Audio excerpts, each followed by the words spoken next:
tukwifurije ibihe byiza aho dukurikiye kuri Mugwaneza Official Rwanda, tukwifurije kugira umugisha w'Imana mu byo uri gukora byose, tukwifurije ishya n'ihirwe mu kazi kawe ka buri munsi. Niba udukurikiye uri mu Rwanda, reka tukubwire ngo Imana ikomeze ibane nawe. Niba udukurikiye kandi uri mu biyaga bigari, abari mu burengerazuba bw'igihugu cyacu, mu majyaruguru yacyo, mu majyepfo n'iburasirazuba bwacyo, mwese tubifurije kugira umugisha w'Imana. Reka twifurize kandi abantu badukurikira bari hakurya y'inyanja ngari, bari i Burayi, bari muri Aziya, muri Amerika, muri za Oceania, mwese turabibona ko mudukurikira umunsi ku munsi, tubifurije amahoro ava ku Mana. Nkuko mbona rero kuri Mugwaneza Official Rwanda, ntabwo DJ nyine nge muranzi kandi muramenyereye, ndi Olivier, ariko kandi ndi kumwe na mushiki wanjye, mubyeyi Imana yahamagaye kugira ngo akore umurimo w'Imana, ikanamuhiye riko ryo gutangiza televiziyo. Ni abantu bake muri iki gihugu bafite televiziyo, ubwo rero urumva ko ntabwo ari umuntu woroshye. Indabyo zawe turaziguhaye, hanyuma turakwakiriye muri studio za Mugwaneza Official Rwanda.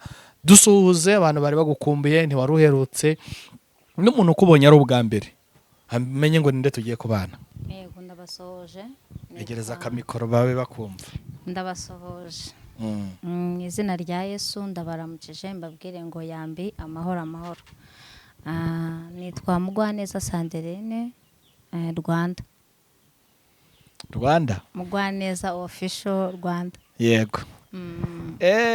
Kuvuga ngo mu Rwaneza Sandrine ubu wamaze gushyiraho na Official Rwanda.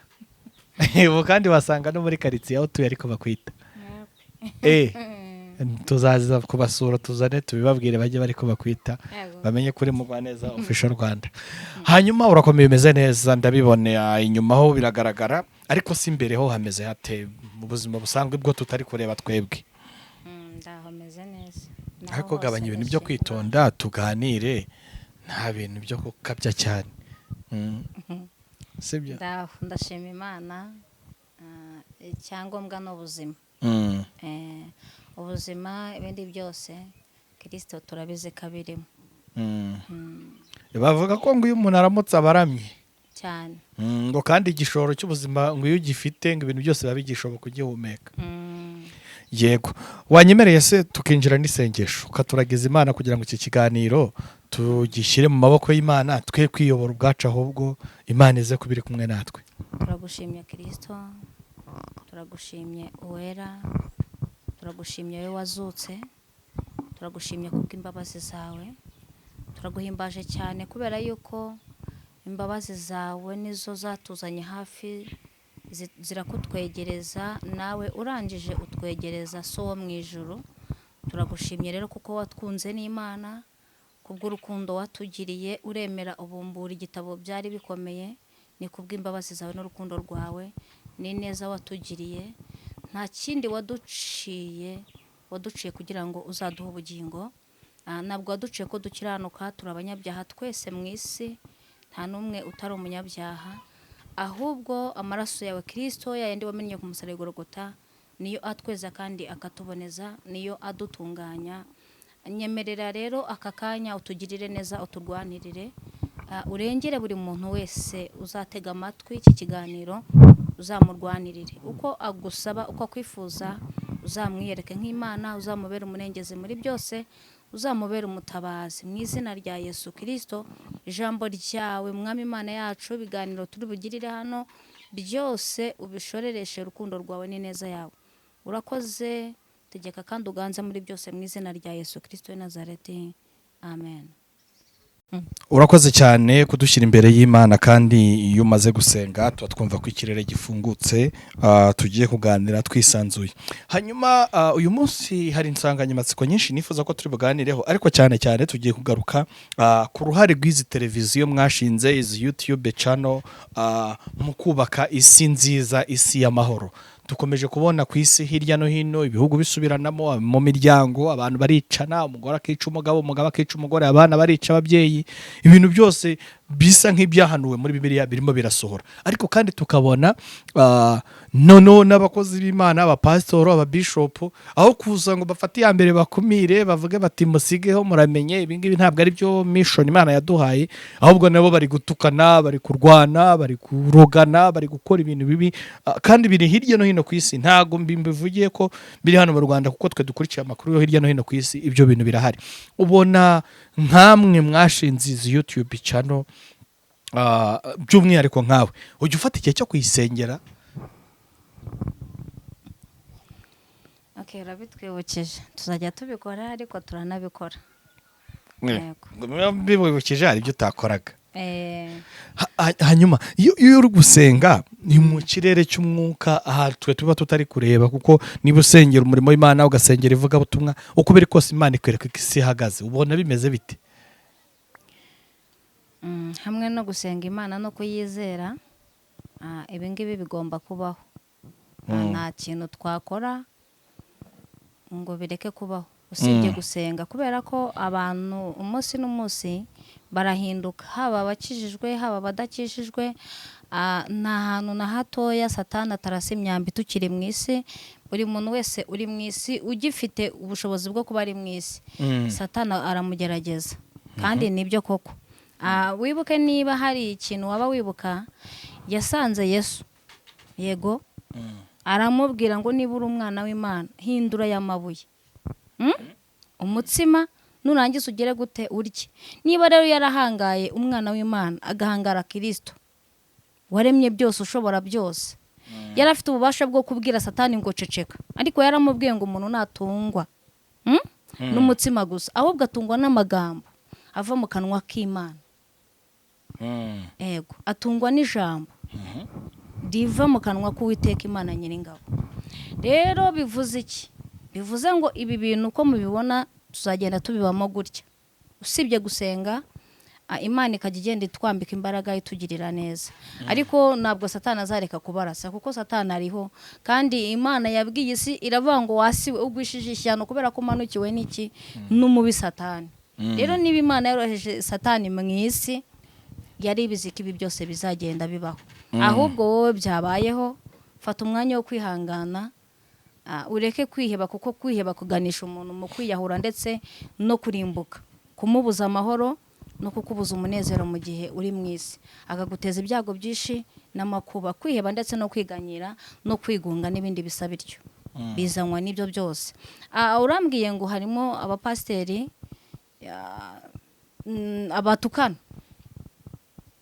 Urumva yuko nyine Satani aba yakwambaye. Niba uri umupasiteri warigeze ubwiriza abantu bagakizwa, ugakoresha ibiterane, ugakoresha ibitaramo, sibyo, ugakoresha amakonseri, abantu bagakizwa, bakakira ubutumwa bwiza, bakakira Kristo nk'umwami n'umukiza w'ubugingo bwabo, ukagaruka hariya kuri YouTube ukaza gutukana, ukaza gucirana. Njya mbabona banacirana, ukabona umuntu arimo aravundereza amacanwa, arimo aratukana byakomeye, kandi aza tubwira yuko ari umuhanuzi. Ntabwo ibyo bikwiriye mu bana b'Imana. Yenda byumva pe, kamere ibaho, kandi kamere sinjye wabivuze, ariko kamere ubundi ipfa nyirayo yapfuye. Ariko turagerageza ugakontorora umujinya, ushobora no gucikwa, ariko ntabwo ari ngombwa ngo uza gucikirwa hano ku mbuga nkoranyambaga, aho urebwa n'isi yose, kandi ubizi ko hari igihe waje uri umuvugabutumwa. Nyine niba byabaye bakuvuze cyangwa se baguharabitse n'ibindi bintu byinshi, nyine ugomba kwihangana. Wenda tukiri aho ngaho, kuko uri kwinjira ahantu heza ndi gukunda, kubera ko ikibazo kinini kiri muri mwebwe. Kuko niba ijambo ry'Imana rivuga ngo umuntu umwe ashobora gusabira igihugu kikagira amahoro, mu gihe isi ifite ikibazo cy'umutekano muke, ibihugu biri kwicana, abaturage bari kwicana, abandi barigaragambya, mbega urabona ko isi ikeneye abantu b'umumaro, bakwiye kugarura amahoro bashingiye ku ijambo ry'Imana rivuga. Hanyuma aho gukora icyo ijambo ry'Imana rivuga, kuri bamwe harimo n'ababikora, ntabwo tubaciriyeho iteka bose, abandi umubare munini ubona uri kugenda wisanisha ahubwo na za nkozi z'ibibi. Wowe ku bwawe mu mboni zawe ubona ari iki twakora? Ko nanjye ndimo, n'uyu nguyu udukurikiye arimo. niba wowe udakunda ijambo ry'Imana, niba udakunda kuba abantu babana amahoro simbizi, ariko ndumva nta wawe udukurikiye utifuza ibyo ngibyo, reka mvuge ko twese turimo. Ubona ari iki dukwiriye gukora mu ngamba fatika z'ubwirinzi? Mu ngamba mfatika z'ubwirinzi dukwiriye guhindura imico n'imyifatire, imigenzereze ndetse n'imivugire, ko tuvuga bagenzi bacu, ko twitwara muri sosiyete, kugabanya ibintu by'ubuhazi, kugabanya ibintu by'ubwigenge, kugabanya abantu kuba bantu bishoboka, kutumva abantu tukumva, tukagirwa inama tukumva. Ndumva ari cyo abantu dukwiye guhindura, kandi tukagerageza gutunga umutima mwiza, umutima w'impuhwe. Ndumva ufite umutima w'impuhwe, hari ibintu maze iminsi mbona ugasanga hari nk'amavideo y'urukozasoni. Ufite umutima w'impuhwe, ufite umutima w'urukundo, ntabwo wafata biriya bintu biteye isoni ngo ubishyire hariya ku karubanda. Uzi ko mugenzi bishobora kumugiraho ingaruka, ashobora kurwara mu mutwe, ashobora guhura n'ihungabana, ashobora gusara, ashobora kwiyahura, kubera ko icyo kintu niba yaragikoze ntabwo yarari muri gahunda z'uko kizakwira isi yose, none kirakwiriye. Ariko wowe wagikoze, ndakunenza. Ushobora kugikora wenda hari idena kurimo, mwarahuye n'ikibazo runaka, mwaranganye, yabaye umwanzi wawe, ariko ntabwo ari inyiturano nziza, uba wahemutse, kuko agiye hariya akiyahura, amaraso ye aba ari ku mutwe wawe. Ndumva rero ikintu, ingamba dukwiye gukora, haba abakijijwe ndetse n'abadakijijwe, twese tugomba kugira umutima mwiza, umutima urimo impuhwe, umutima urimo ubugwaneza, umutima urimo gufasha bagenzi bacu mu gihe bahuye n'ibibazo. Ntituvuge ngawa, ntitubishime hejuru, ntitwumve yuko ibintu byabaherana, ntitwumve ko baheranwa n'umubabaro, ntitwumve ko baheranwa n'urupfu, tukagira ingabire nziza, kuko Kristo yaravuze ngo mugire amahoro cyangwa se mugire urukundo. Aranje aravuga ngo urukundo niyo mpano iruta izindi. Naho uzakora ibindi byose ariko nta rukundo ufite, yavuze yuko ibyo bintu nta kintu bizaba bimaze. Ndumva rero abantu bose, umuntu wese uzanyumva, nagira urukundo kandi agire n'impuhwe. Burya wagize impuhwe ntago wafata mugenzi wawe ngo mwice. Hanyuma urakoze cyane.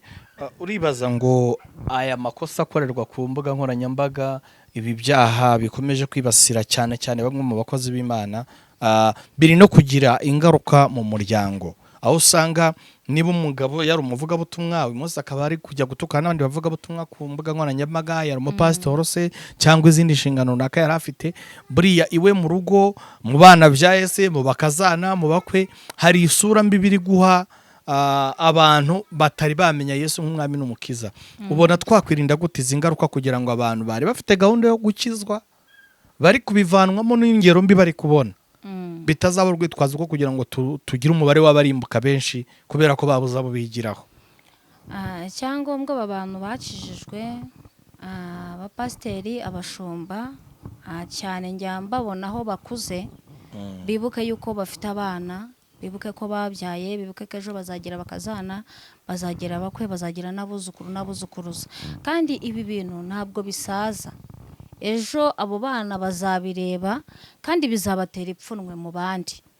Niba umwana ari ku ishuri akabona bamweretse video ya nyina, bamweretse video ya se, ari gutukana byakomeye, arimo aracira, arimo arabwira abantu ibitutsi bikomeye, wa mwana ntabwo azagira monsiyo yo kwisanzura mu bandi bana, azagira monsiyo y'umubabaro, yumva agize amarira, yumva agize agahinda, avuga ati se ibi bintu byakosoka bite? Kandi biriya bintu bajye bamenya yuko nkeka bidasaza, wenda sindabisobanukirwa cyane, ariko njya mbyumva babivuga yuko bidasaza. Rero abo bantu bose bikosore, kugira ngo nyine n'umuntu yabwirije amuhagaze imbere muri konseri, mu giterane runaka, avuga ijambo ry'Imana, wa muntu akabasha guhinduka no kwihana, atongera gusubiza amaso inyuma, avuga ati se uyu nguyu ari we wanyoboraga, yari umupasiteri wanjye, yari bishop, ese ubundi ahantu batuyoboye ni heye ko ndeba nabo habananiye? Abantu baharanire kuyobora abantu babageze ku musaraba, niba basige mu nzira, bareke kugenda bajugunya abantu mu nzira. Iyo wakoze ibintu bibi bikajya ku karubanda, abantu bagukurikiye, abantu bizereye mu ijambo ubagejejeho ry'ijambo ry'Imana, bivuze yuko bano bantu mbese uba ubadindije, ubadindije mu mwuka wera, ubadindije mu ijambo, ubakuye mu byo bari barizereyemo, kubera ko hari ijambo wavuze urikuye muri Bibiliya uribabwira uko waryizeye, nabo barizera, barangije bariringira, bagira n'ibyiringiro, barizera cyane, bagira intumbero, bumva yuko ijuru ririho, bumva ko Imana iriho. None niba bakubonye uri gutukana biragenda bite? Niba bakubonye uri gusebanya, wavuze amagambo ateye isoni, aterekeranye, ameze nk'ay'abashumba baragira inka, nabo ngira ngo harimo ibintu byinshi batagikoresha. None we wabizanye kuri kamera kandi uri umupasiteri, uri umushumba. Ndagira ngo abo bantu dufatanyirize hamwe kwinenga, natwe turimo, twese ntituri bere. Nikize nsoma ijambo rirambwira ngo ninde mwere muri Bibiliya. Ubwo twese nyine turimo duhindura izo ngamba. Wewe mupasiteri unyumvishije, muvuga butumwa unyumvishije, mbese ni nka bya bindi byo kubera umuntu space. Uturana n'umuntu waba umubangamiye, umutoteza, umutonganya, ukamubera space, akaba atagukurikira, akavuga ata kugira ngo ngewe nkizwe nka runaka, nabireka. Rero ibyo bintu byose, izo mbuto mbi tweze, buri muntu agenda agira ahashize, akagira n'ahazaza. Munyemerere ahashize hacu niba harabaye habi, nyamuneka tubikosore, hanyuma kugira ngo ahazaza abadukurikiranye bagende badusoromaho izindi mbuto zitandukanye n'izambere. Kuko birashoboka ko uyu munsi uyu muntu yaba ari umupagani, ejo agakizwa. Birashoboka ko uyu munsi uyu muntu yaba ari umusinzi, ari umusambanyi. Ntabwo bivuze ngo umucireho iteka, ahubwo mubwiriza ijambo ryiza, hanyuma Kristo na Mwuka Wera bamubera umushorera, bamubera umuyoboro mwiza, bamujyane bamugeze aho bashaka kumugeza. We icyo usabwa ni ukuvuga no kwera imbuto nziza. Aho tweze imbuto mbi rero, tugiye kugerageza kwikosora, n'Imana itubabarire. Buri muntu wese unyumva, Imana imubabarire, mweze umutunganye, natwe twese Imana itubabarire, hanyuma twese tubikosore. Haba mu bavuga butumwa, mu banyamasengesho, ushobora kugendana n'umuntu ukamuguriza amafaranga ntazakwishyure, aho naho ubumudindije, bumubitsemo umutima mubi. N'ikindi gihe yahuye n'undi muntu ufite ikibazo, ntabwo ari ngombwa ko akimukemurira, kubera ko abazi ko babavuga butumwa, abanyamasengesho, ba pasiteri ari indyarya, ari abambuzi. Ibyo nabyo mbona ari ibintu dukwiye gukosora muri sosiyete y'abantu bitwa ko bakijijwe, bagana mu gihugu Siyoni, bagenda muri urugendo rujya mu ijuru. Tureke kubangamira abantu, tureke no kubabera intaza, tureke guhagarara mu nzira tubuza abandi gutambuka. Yego. Urakoze cyane. Reka nkubaze ikibazo gishingiye kuri Bibiliya. Urabona abantu bagira gutya bakavuga ngo bangiye bamvuze, ngo abantu bamvuze amagambo, ariko twajya kureba tugasanga Hana yaravuzwe bikomeye. Abantu bangiriye ishyari barandwanya. Hari uwitwa Yosefu, bamugiriye ishyari bagera naho bamujugunya mu rwobo barataba, kandi ari bavandimwe be.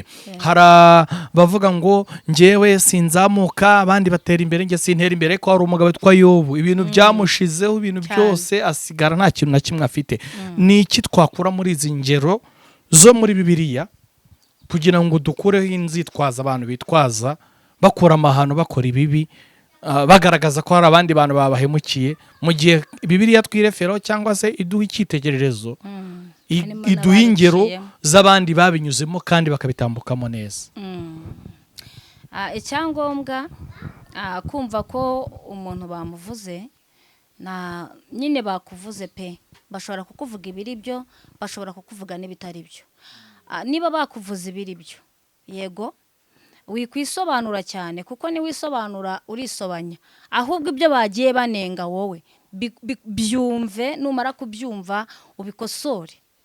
Abashobora kukwegera babwira uti mumbabarire, iri kosa nararikoze, ariko ndumva ritazasubira, ngiye kubikosora, ngiye kwikontorora.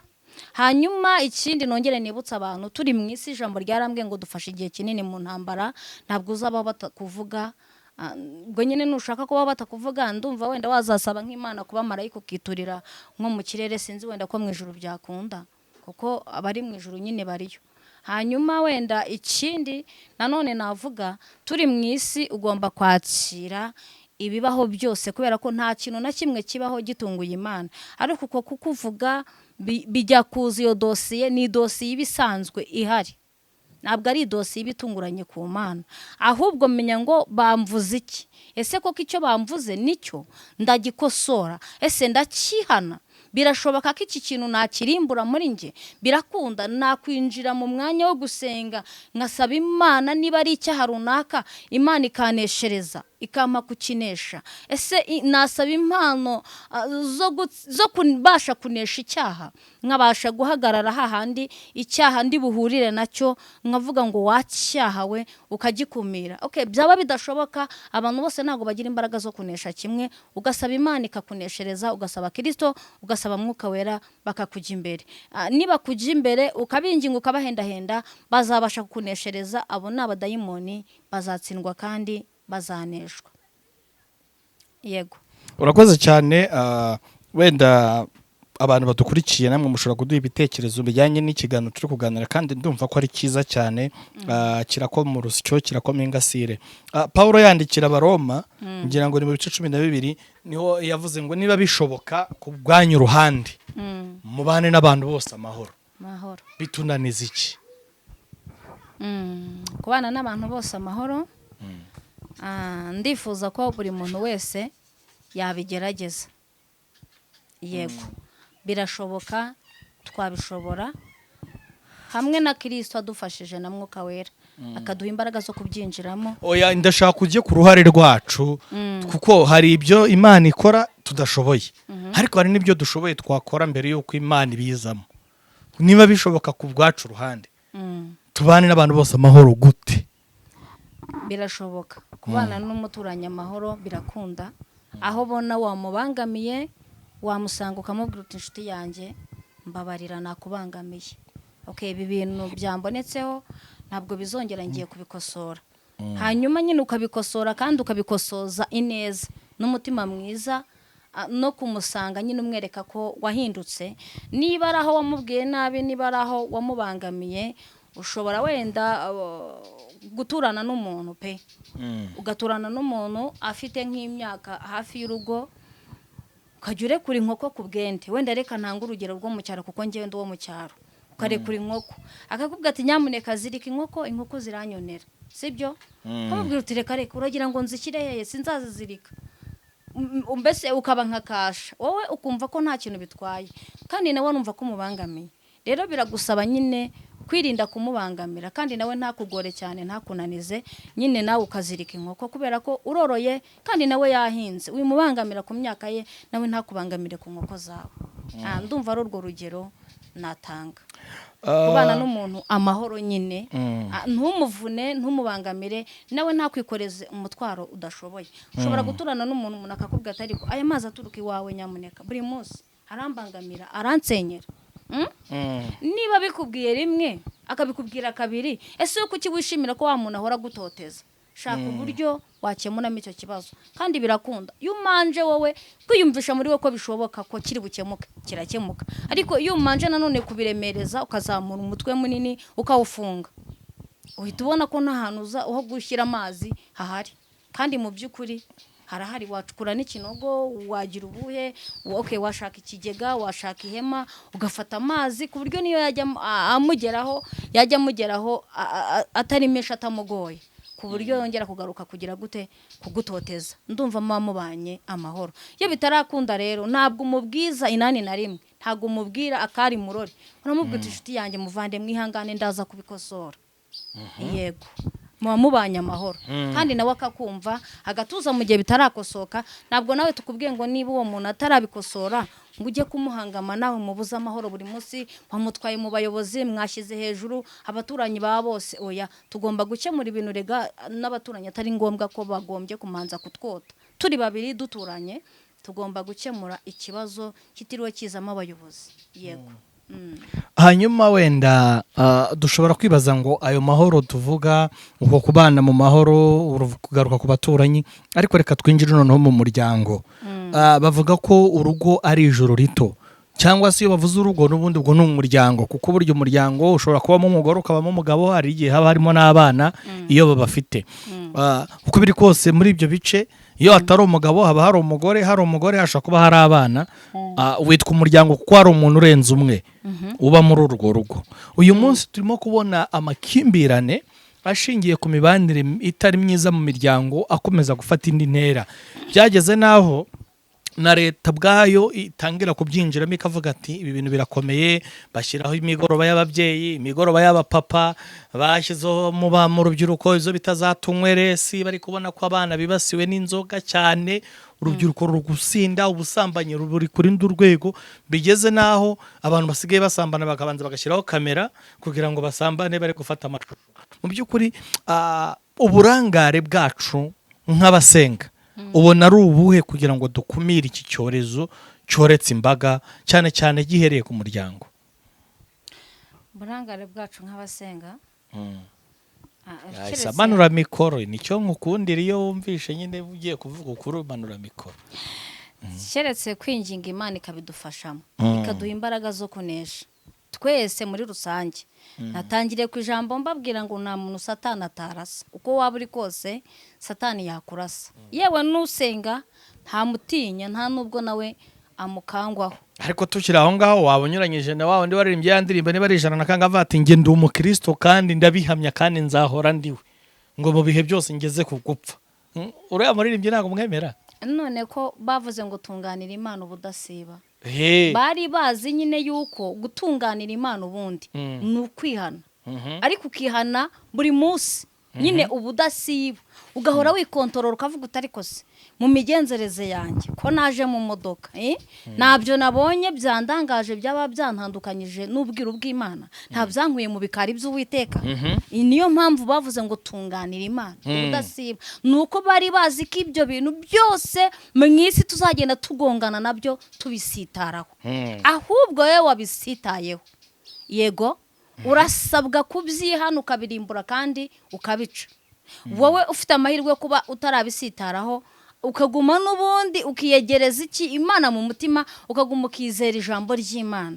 Hanyuma wowe byananiye, wowe wabaswe n'ubwo bubata bw'umwanzi, nawe si wowe, ntabwo tuvuze ngo tugutera amabuye, ahubwo twinjire mu bihe byiza byo kwinginga Imana, tubwire Imana ngo Mana neshereza uriya muntu, muhine intwaro. Mu Befeso 10:6 haravuga ngo dutware intwaro zose z'Imana. Aleluya. Ngo kugira ngo tubashe kunesha ya myambi umubi agira gute aturasa, ngo kubera ko dukirana n'ubutware n'imbaraga z'umwijima bidafite inyama cyangwa n'iki n'amaraso. Ntabwo rero iyo biba bizwi yuko abasenga bazakiranuka kuri level yishimiwe, ntabwo bari kujya badukebura bakavuga ngo dutware intwaro zose z'Imana. Nuko twibutsa ngo tuzitware.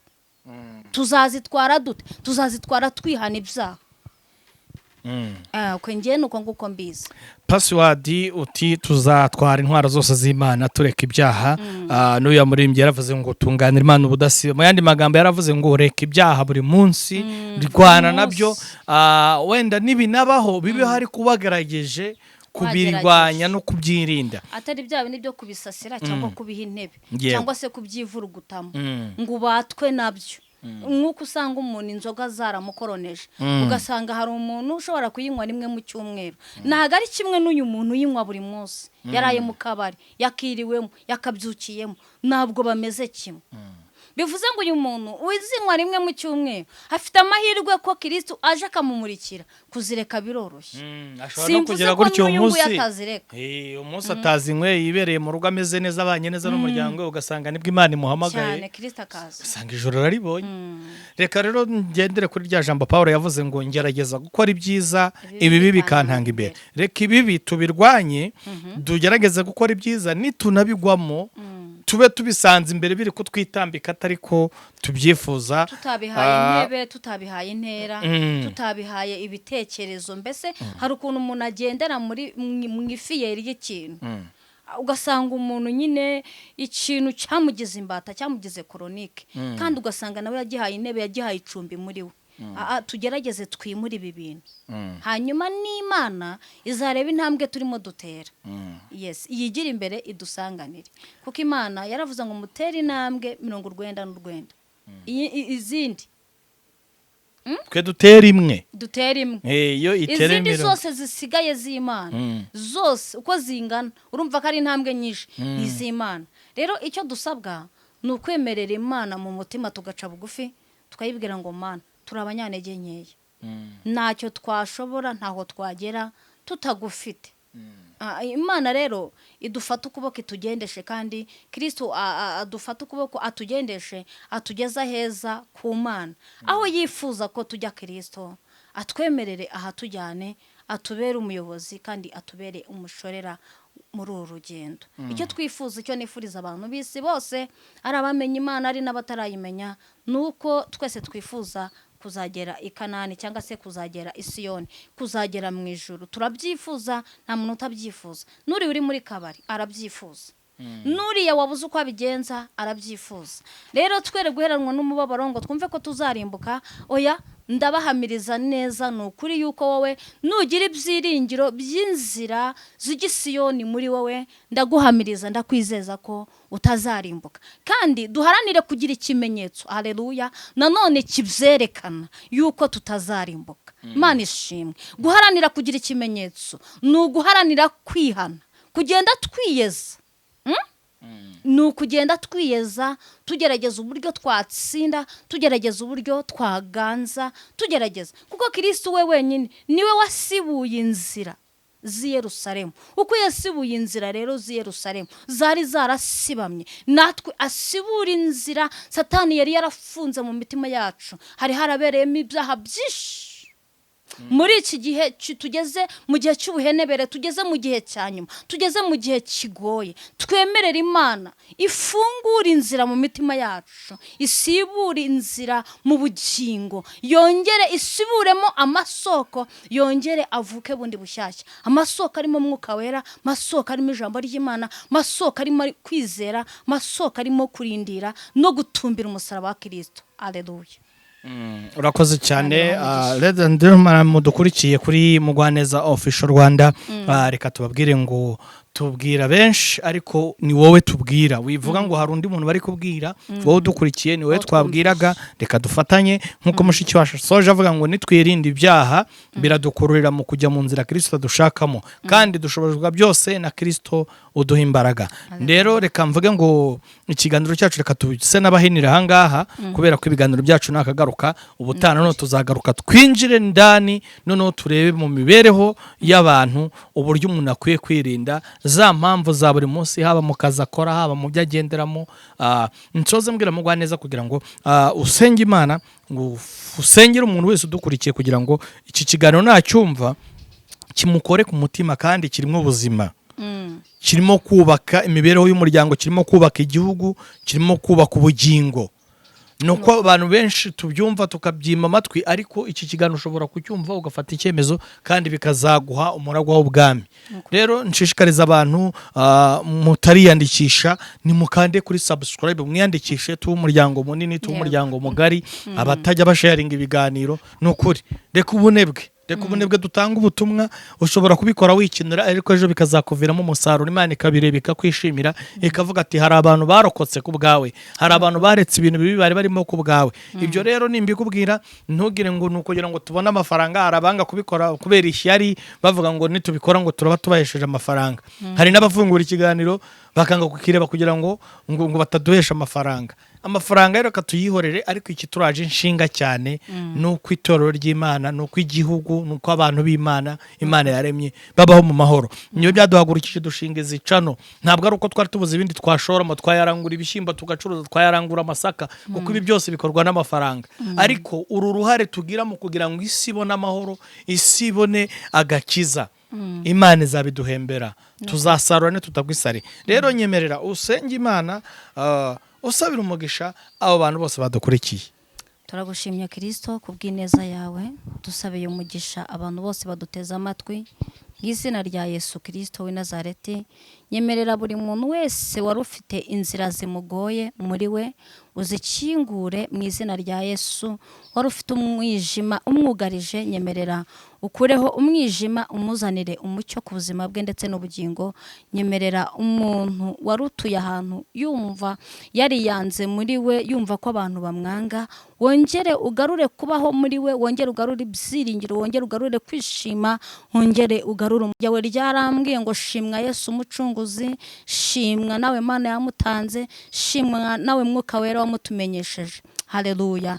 Turashima izina ryawe rikomeze ryamamare. Sanga buri muntu uwo ari we wese uri mu gihugu cy'u Rwanda, uri hanze yacyo, ubasha kumva ururimi mvuga, kugira ngo umubere isoko imara inyota, umubere umugezi udakama, umubere ibyiringiro, umubere byose mu izina rya Yesu.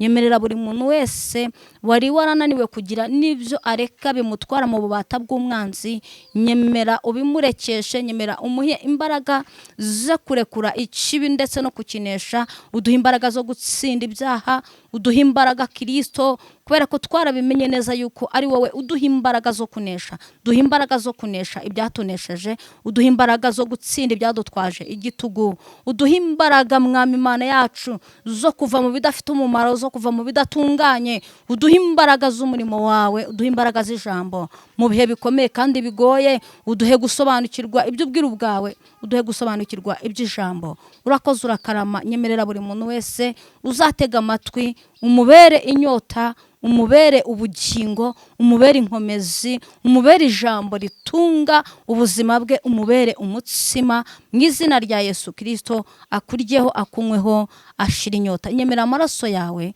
yururukire kutweza no kudutunganya, adukarabye kuri uyu munsi. Urakoze urakarama. Iminsi yose buri muntu igihe azatwumvira wese uzamuha umugisha, uzamuha imbaraga zo gukomeza muri uru rugendo. Urakoze urakarama. Turabigushimiye mu izina rya Yesu Kristo w'i Nazareti, wambwa ku musaraba i Golgotha. Amen, amen, amen.